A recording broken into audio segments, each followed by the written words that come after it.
Bonjour, ici Pierre-Luc de Baume Marine. Aujourd'hui, on va amorcer le sujet de la réparation d'urgence sur votre embarcation fibre de verre. Que ce soit au-dessus ou au-dessous, ça va être la même technique qui va s'appliquer. Qu'est-ce qu'on va chercher à faire? C'est à retourner à l'eau le plus vite possible plutôt qu'attendre 2, 3, 4 semaines que quelqu'un soit en mesure de nous le faire. Si par contre ça vous arrivait, vous êtes un de nos clients, on assure le service rapidement pour les réparations d'urgence, puis on peut compléter une finition parfaite rendue à la saison froide, là, lorsque notre horaire s'allège sur les réparations. Là. Donc en ce moment, on est au mois de février justement. C'est le moment idéal pour procéder à ce type de réparation-là. Alors ici, on a notre bateau qui a déjà été partiellement préparé. On a retiré le moteur, on l'a viré à l'envers. Ça aurait pu être fait par contre, comme on dit, dans le sens original, c'est-à-dire qu'on l'aurait fait par en dessous. Pour des raisons de qualité d'image, on a préféré le virer à l'envers. Donc vous voyez, nous on l'a déjà travaillé un peu, il y avait des éclats à différents endroits, la fibre ayant été frappée par une roche. Ce qu'on a fait, on a utilisé une meule, en québécois un grinder, et puis on est venu ajouter à l'encavage de façon à mettre ça vraiment comme un petit bol régulier. De cette façon-là, on va venir mettre les couches de fibre de verre, puis il n'y aura pas de bulle qui va se former. Je vous ai préparé un petit plan pour vous expliquer la différence. Voici la bonne méthode. Donc, on va essayer de mettre ça le plus lisse possible. Comment qu'on va faire ça? Avec votre grinder, vous allez tout simplement prendre la même angle que le trou que vous voulez donner, mais en travaillant bien juste un côté à la fois. Donc, vous allez voir avec le sens de rotation, on va arriver à faire vraiment des belles formes. Si vous y allez à plat, c'est très difficile de faire une forme qui va être acceptable pour faire un bon travail. En dessous, on a la méthode à ne pas suivre. Donc, on va éviter vraiment de laisser des coches et des encavures dans la réparation. Ce que ça aurait pour effet de donner comme résultat, c'est qu'on aurait plusieurs bulles dans la fibre de verre. Puis ça, c'est ce qu'on veut éviter parce que plus il y a de bulles, moins il y a de solidité.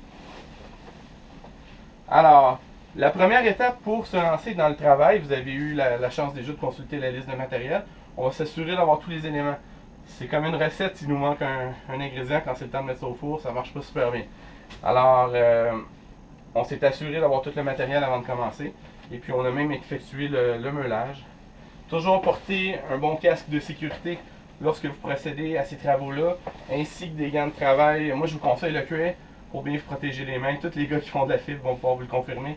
Un grinder, ça pardonne pas. Un doigt est vite parti. Donc, au moment d'avoir vérifié tout notre matériel, on va ensuite masquer. Vous avez vu, on a préparé une pellicule qui couvre l'entièreté du bateau. Le but étant d'effectuer nos réparations, mais sans tout salir le bateau à grandeur. Puis le meulage, vous allez voir que c'est excessivement salissant.